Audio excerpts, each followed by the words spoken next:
Hello, Mark. This is Sylvia, and my student number is 28, and I'm sophomore at NCUE. Now I'm going to read the transcript of the speech. Shabana Basij-Rasikh dared to educate African girls. When I was 11, I remember waking up one morning to the sounds of joy in my house. My father was listening to BBC News on his small grey radio. There was a big smile on his face, which was unusual then, because the news mostly depressed him. "The Taliban are gone!" my father shouted. I didn't know what it meant, but I could see that my father was very, very happy. "You can go to a real school now," he said. A morning that I will never forget. A real school.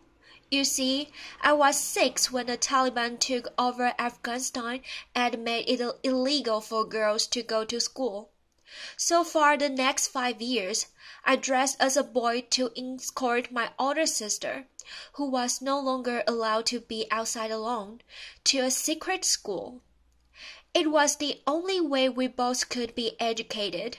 Each day, we took a different route so that no one would suspect where we are going. We would cover our books in grocery bags so it would seem we were just out shopping. The school was in a house, more than 100 of us packed in one small living room. It was cozy in winter, but extremely hot in summer. We all knew we were risking our lives, the teacher, the students, and our parents.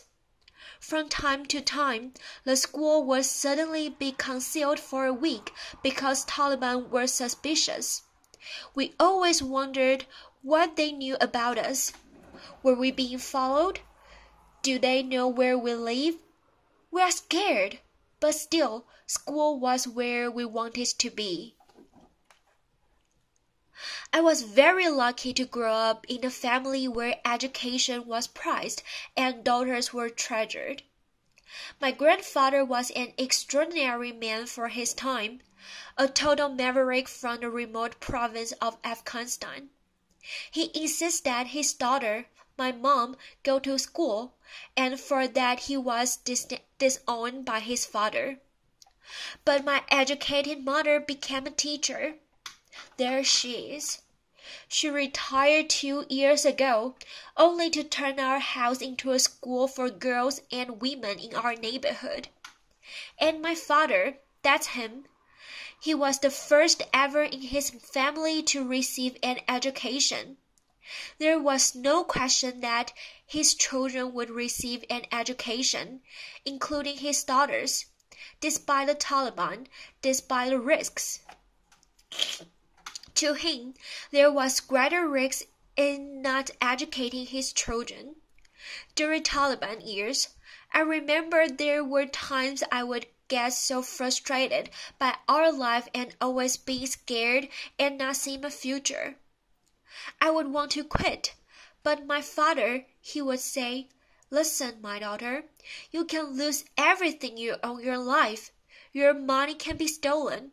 You can be forced to leave your home during a war. But the one thing that will always remain with you is what is here. And if we have to sell our blood to pay your school fees, we will. So do you still not want to continue?" Today I was 22. I was raised in a country that has been destroyed by a decade of war. Fewer than 6% of women my age have made it beyond high school, and had my family not been so committed to my education, I would be one of them. Instead, I stand here a proud graduate of Middlebury College. Applause.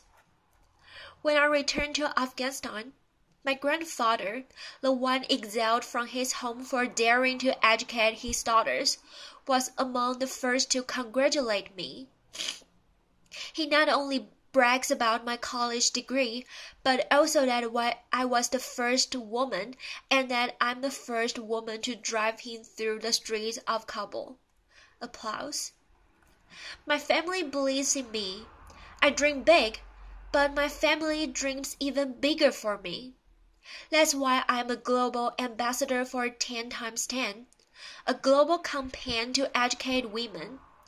That's why I co-founded SOLA, the first and perhaps only boarding school for girls in Afghanistan, a country where it's still risky for girls to go to school. The exciting thing is that I see students in my school with ambition grabbing an opportunity. And I see their parents and their fathers who, like my own, advocate for them, despite and even in the face of daunting opposition. Like Ahmed, that's not his real name, and I cannot show you his face. But Ahmed is the father of one of my students. Less than a month ago, he and his daughter were on their way from Sala to their village, and they literally missed being killed by a roadside bomb by minutes. As he arrived home, the phone rang, a voice warning him that if he sent his daughter back to school, they would try it again.